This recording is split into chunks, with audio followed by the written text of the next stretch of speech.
Scripture teaches us about what God would have us to be doing as we live in this present day. Here's the 6th chapter, book of Ephesians, and about children. We have the dedication of children this morning. And children have a very special spot in the Lord's heart, don't you think? Jesus loved the little children. Some of the little children would come into him and give them not life. He wanted them to know him. He wanted them to respond to him. And others we need to do the same. But in chapter 6, verse 1, it says, "Children, obey your parents in the Lord, for this is right." Now, I don't know about you, but sometimes obeying my parents was not an easy thing for me to do. Sometimes I got mixed up in the signals I was getting and went in the wrong direction and had to have corrective measures applied to my direction finder. And I'm thankful that I had parents that loved me enough to give me these applications of direction finders. Because God is the only way, and they tried their best. And I told my dad didn't go to church. But he's a good man, an honest man, an upright man, with a fantastic reputation for being that.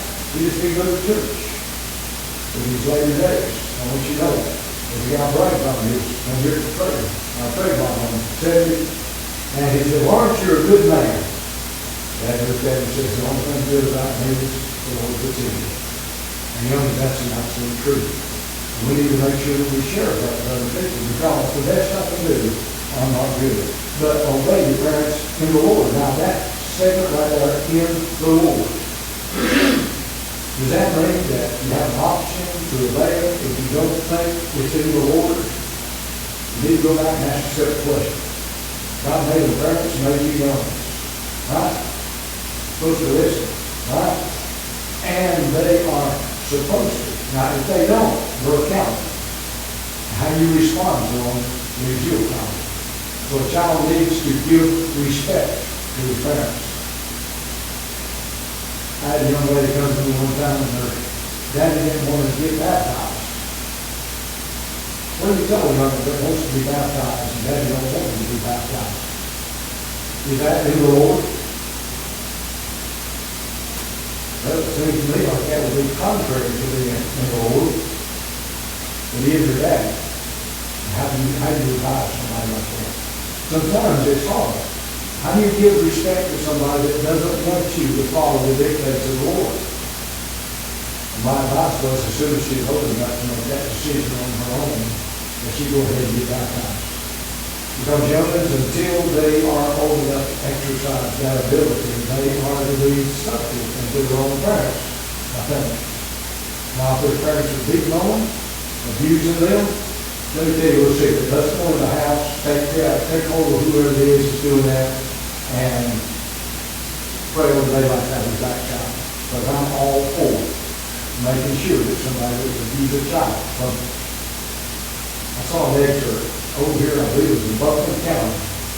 They arrested a man for murdering his 2-month-old child, for abusing his 2-month-old child.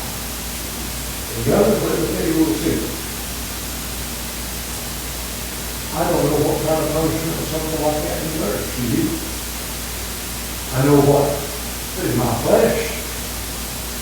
I thought you wish he was in eternity. In my flesh. The other guy can turn it over to the Lord because he's got to do it tonight. You picture this little lady born 2 months old. You picture anybody hurting a child like that. Doesn't make any sense to me, but I believe it all my heart in the Lord.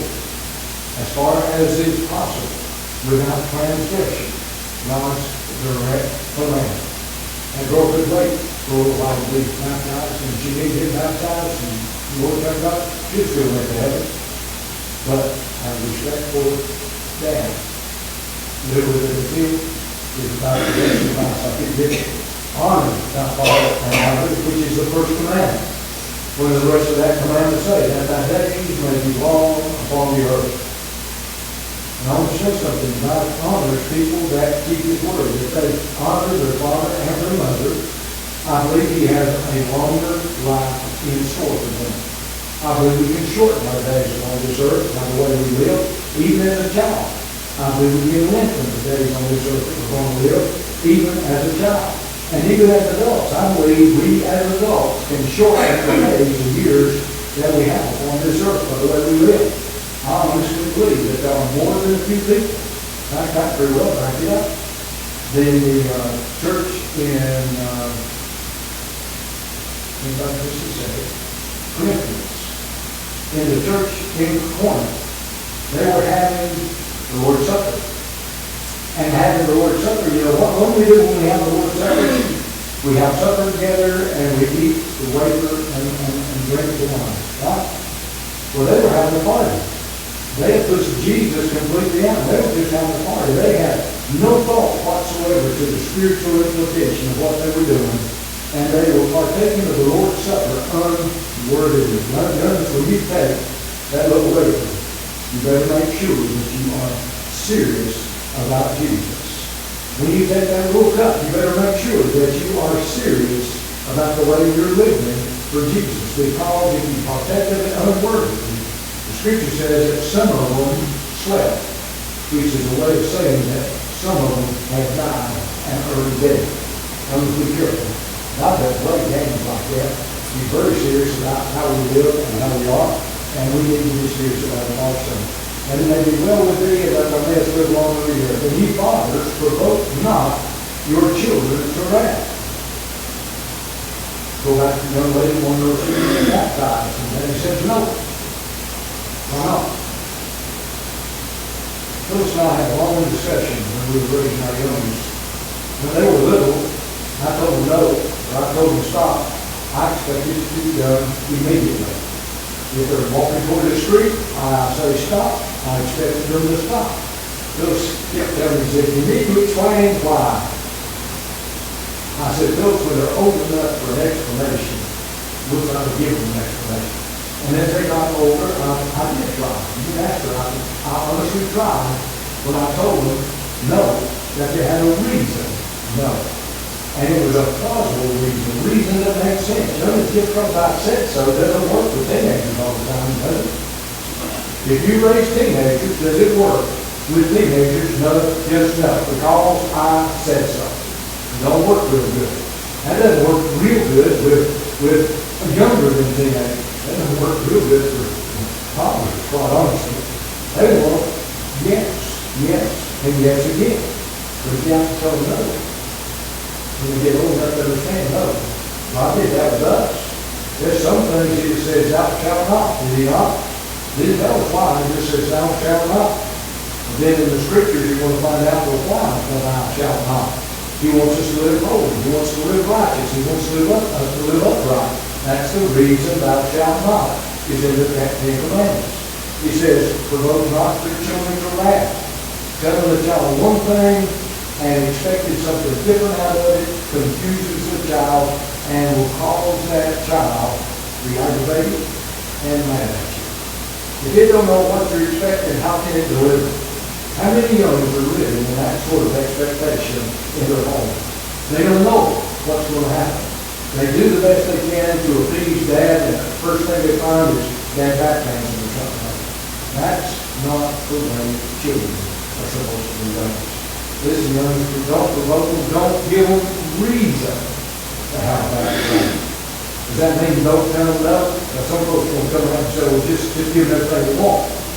No, young, if you love that child, you're going to tell it to them once in a while for plain and simple reasons. Whatever it is going to hurt them.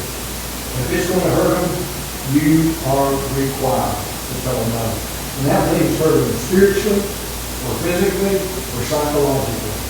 Sometimes you tell a young man, you can't go to this place. Why? Because of what it will do to you.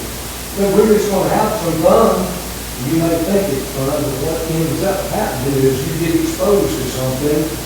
But honestly, there's been more than a few boys that spent time in the penitentiary because they went with one of their buddies, and their buddies done something, and because they were with them, they got punished just like their buddies. And you knowing that the child, you knew that would never have done something like that, but he's convicted and sent to prison because somebody made him go out and hang for the wrong crime. Anybody, did your parents ever tell you when you hang around that one? Huh?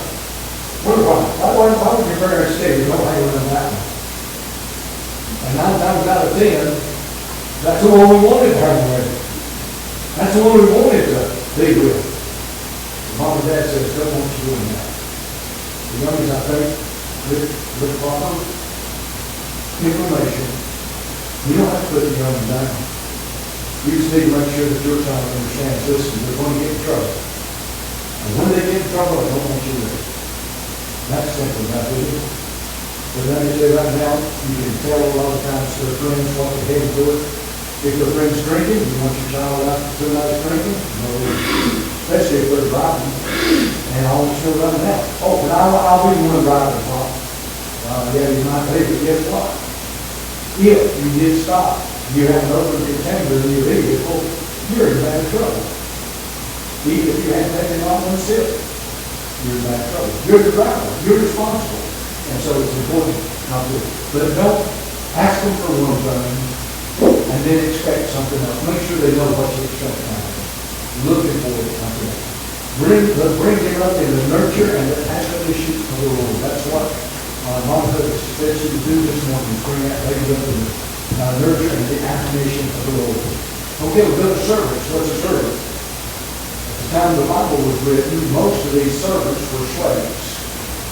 And notice we have had slavery in the human race for as long as we've had the human race. I know there's all kinds of big talk about slavery this and slavery that. And I know even in America especially, we have a problem. That the black people resist having come from being descendants of slaves, and it's all the white honky's fault. Well, it may be our fault. But I got news for you. Now before my time, I have never owned anybody. Now, I will acknowledge this. I was a supervisor, which meant I had people under my direct command. Were they my servants? No. They were my employees. And my responsibility was to get out of my employees what the company asked of my employees. But they were not slaves. They had the right to say no. And it's important to remember that. But servants be obedient to them that are your masters according to the flesh. Now they may be over you in the flesh, but they are not superior to you in the spirit. They need to remember that, as you need to remember that. Because gentlemen, if you feel dominated by somebody, you have a tendency to feel kind of a resentment for them. God don't want us to resent one another. He wants us to love one another. And if you have this attitude that you're my slave, my servant, then you are out to pressure or push and make them resent it.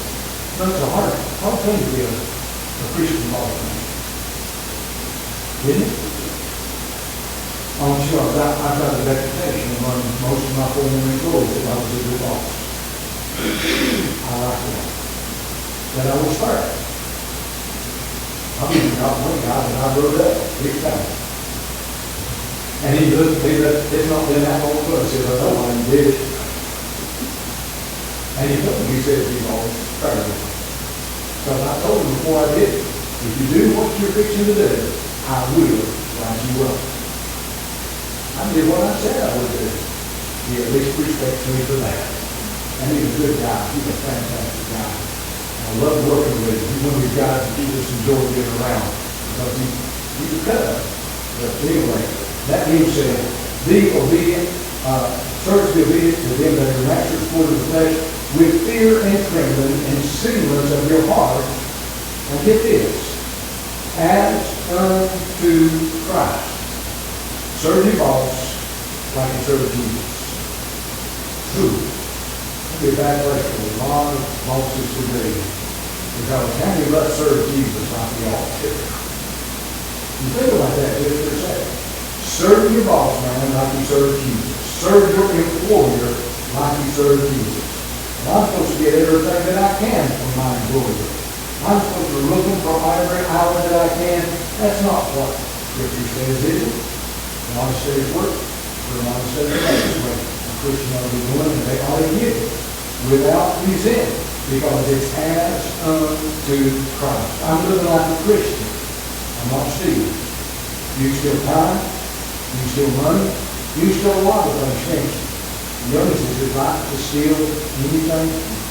It's not. And we're not supposed to. You don't steal. I don't think you can steal from Jesus. Because He gives you. He gave you everything He had. You know that? Everything that He had, He gave to you. Even up to and including His own life blood. He didn't have a place to lay His head down, did He? He gave up heaven to be in a place where He didn't have a place to lay His head. He gave up all the riches of heaven. For when it come time to pay His taxes, He had to tell Peter to go get the fish and get the corn and pay the taxes. He gave up everything for us. And those we need to remember that.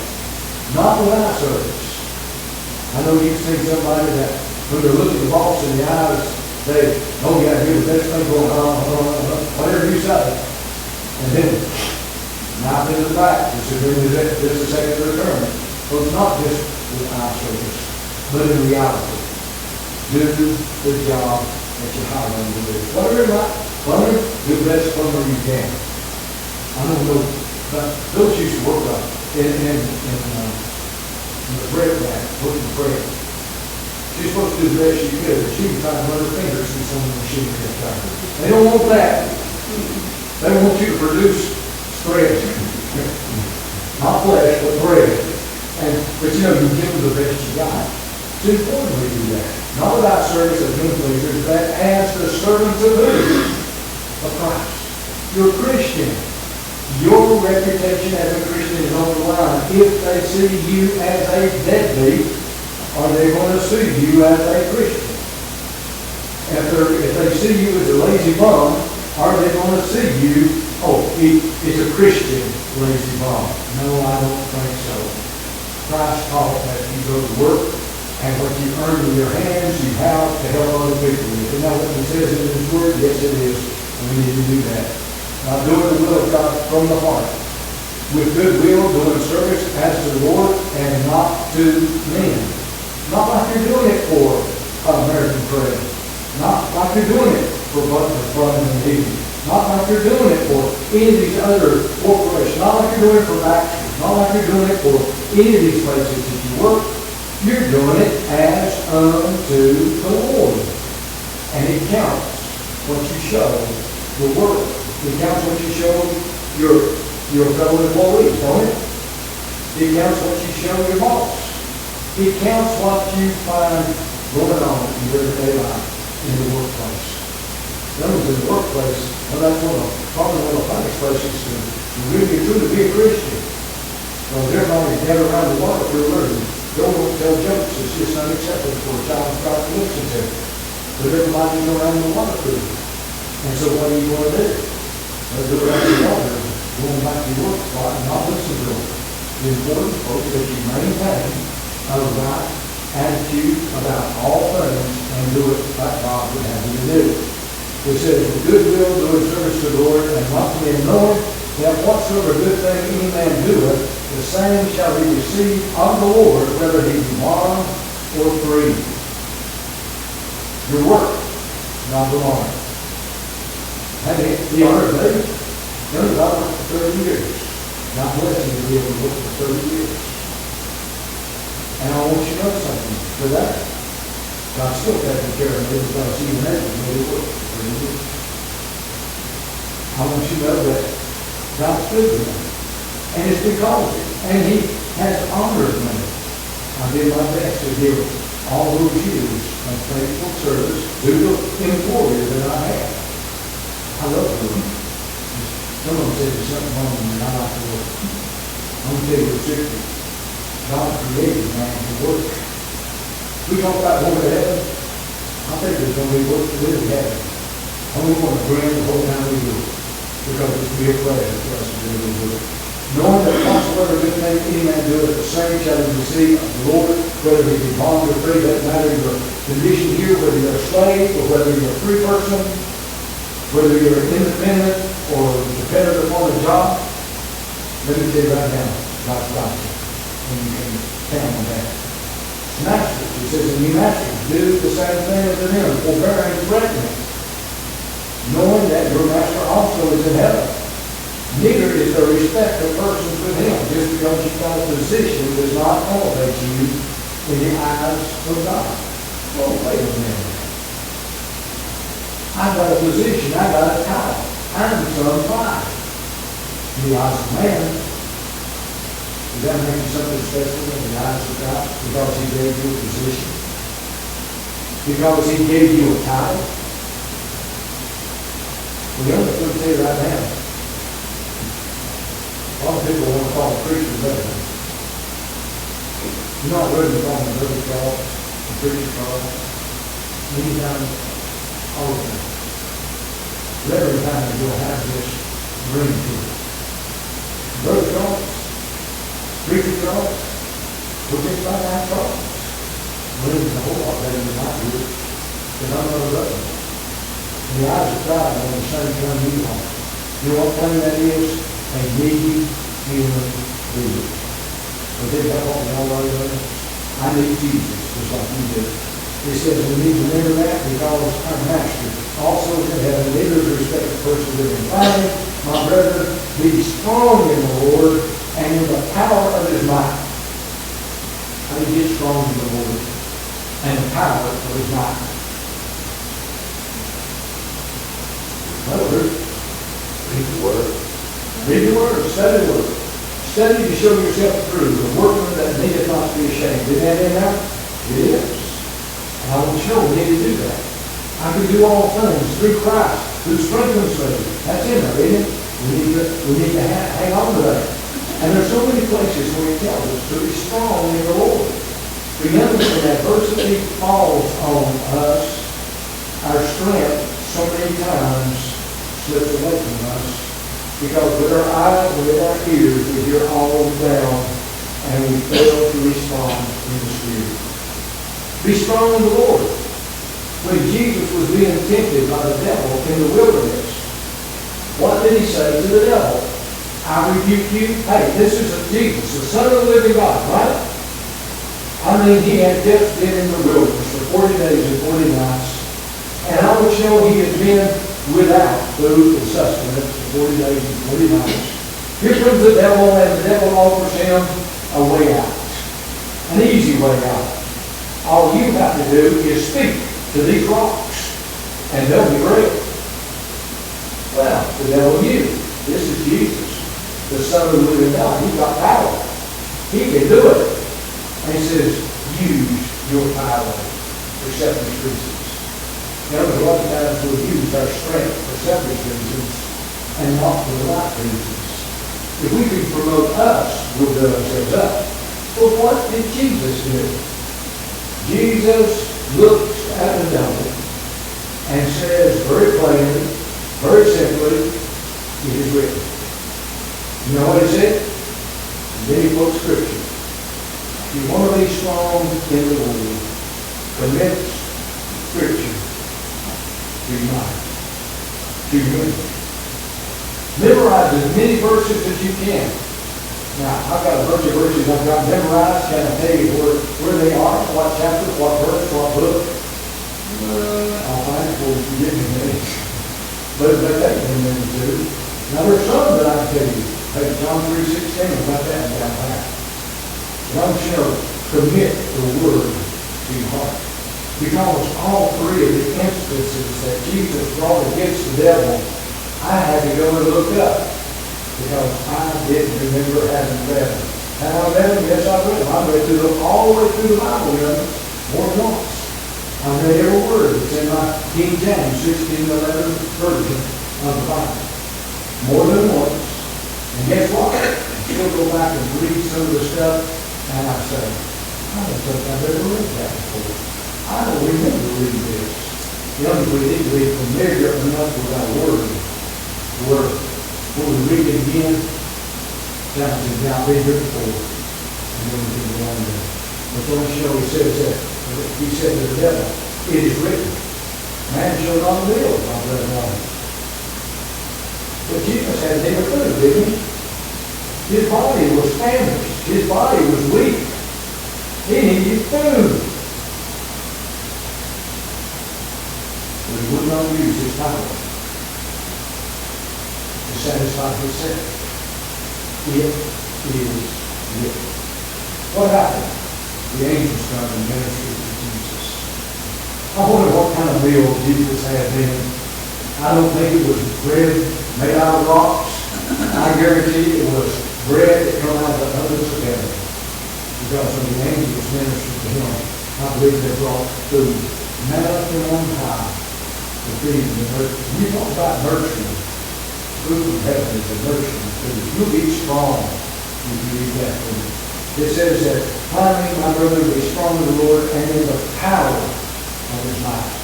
Not your might, but his might. Notice if you ever come to think of yourself as able, you missed the first step. I told you the other day, I hurt my back. I fell up the steps. I missed it. Caught my toe on it. Don't know what it was. But I want you to know something. I missed the step, and it hurt. I want you to know, friends, do not ever come to the point that you think that you've achieved what God has achieved. You'll never reach perfection. You'll never be perfect like Jesus. That's the reason we have got to remember our need of Jesus.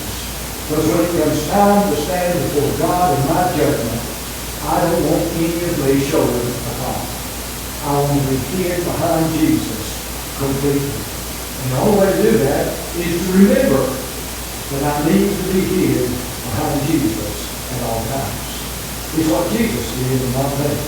Be strong in the Lord and in the power of his might. Verse number 11. Put on the whole armor of God. The whole armor. Now, armor was not easy to wear. You reckon? How'd you like to have had a helmet made out of metal or whatever it was pulled down over your ears?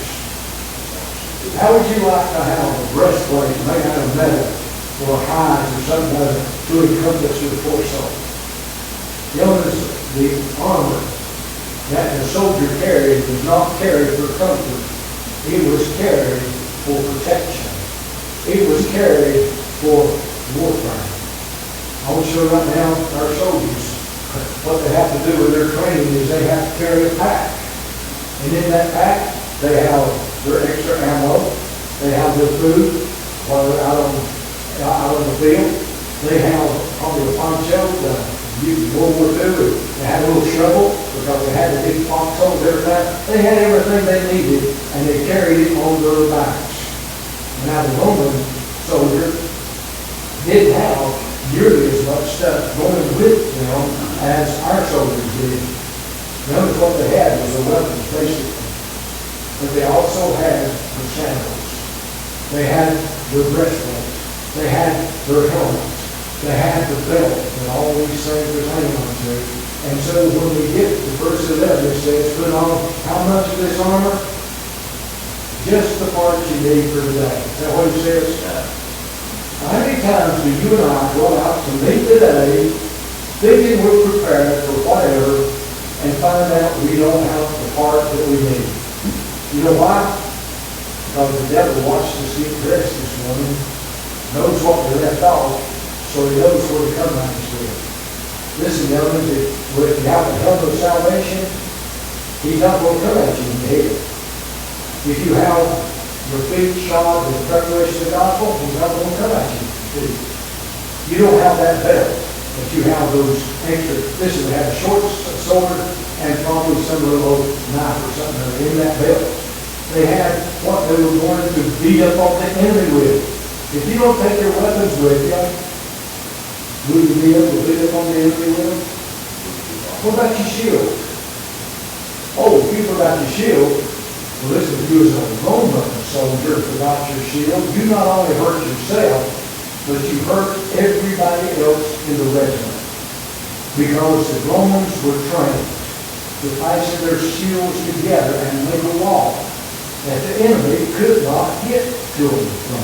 They even covered it over the top so that the arrows could not come penetrating down from on top. But if one of them forgot his shield, what's going to happen? There's a big hole. If that big hole is there, what's the enemy going to do? The enemy's going to go through that hole. It says for us to put on the whole armor of of God. All of it. How many days a week do we need to put our armor on? Every day.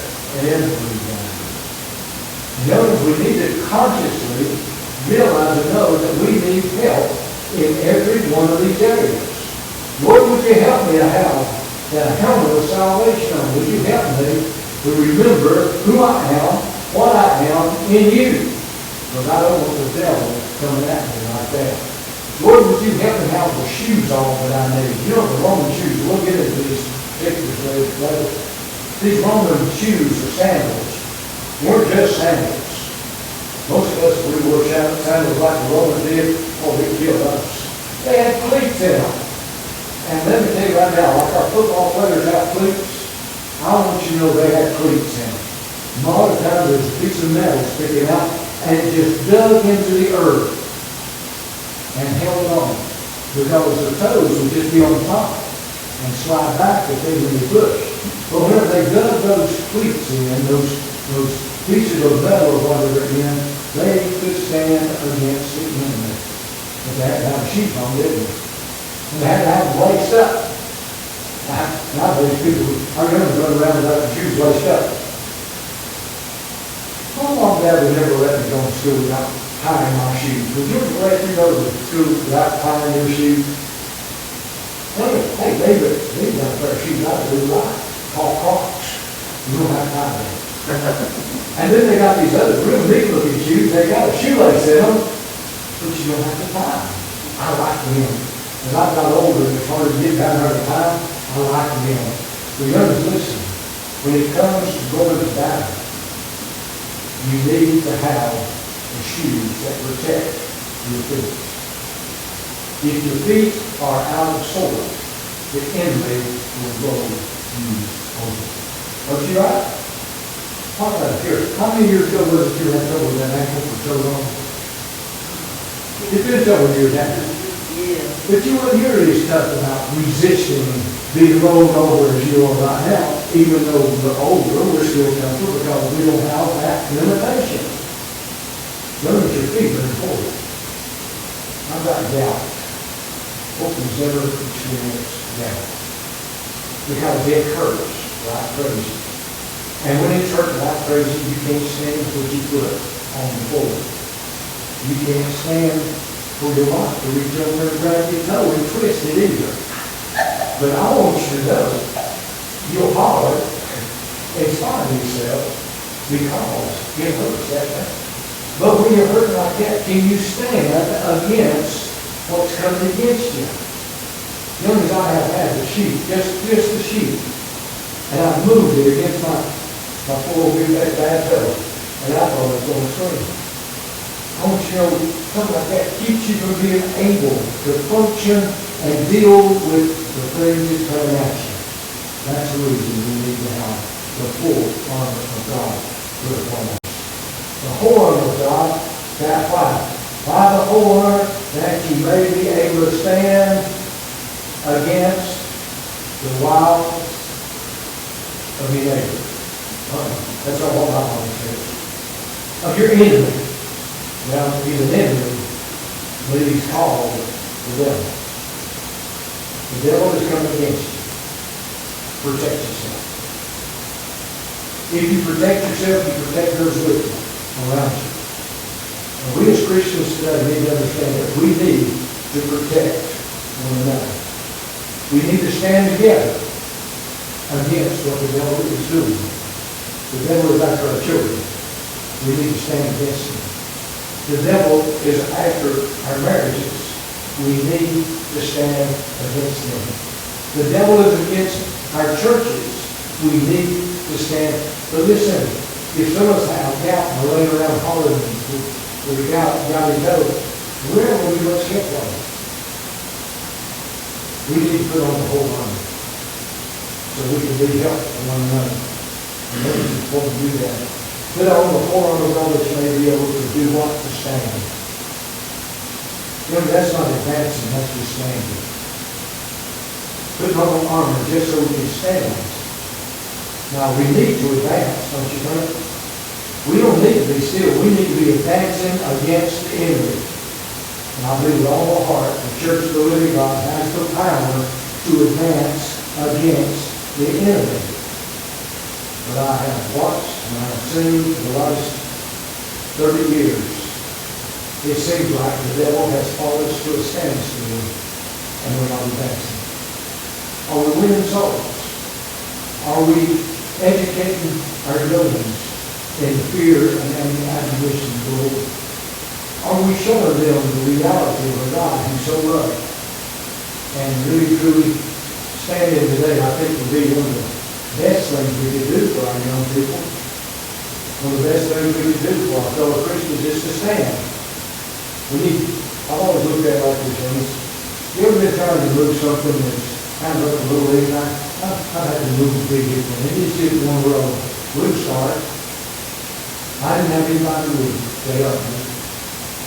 And I could push against it and it'd move forward 2 or 3 inches.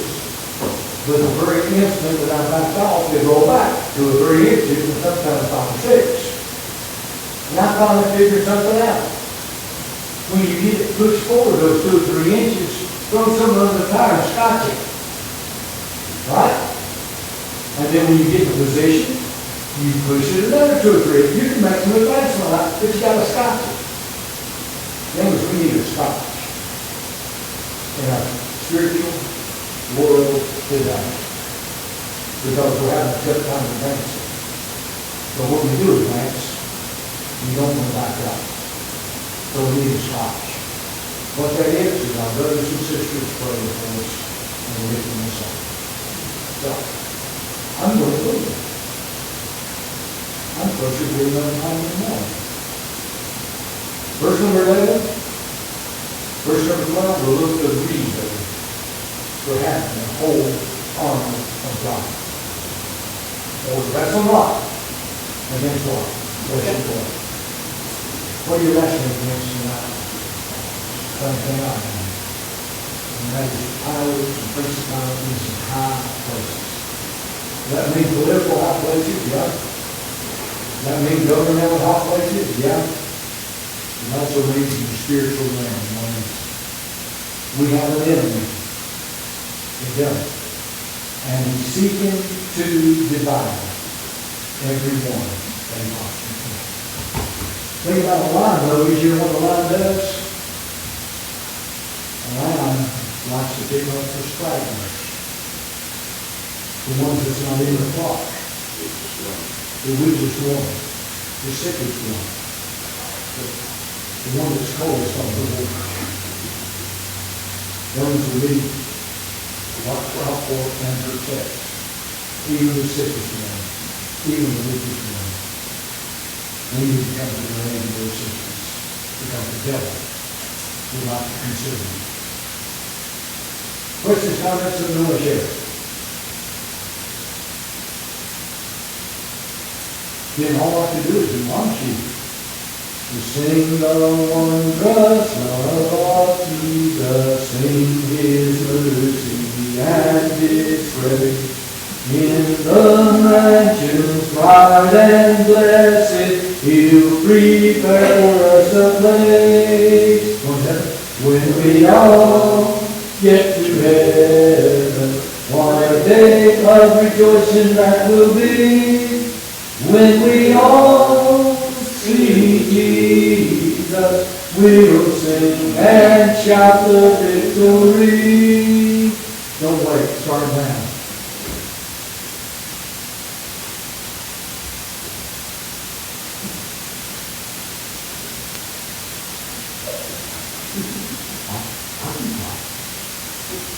I have a question about the voting on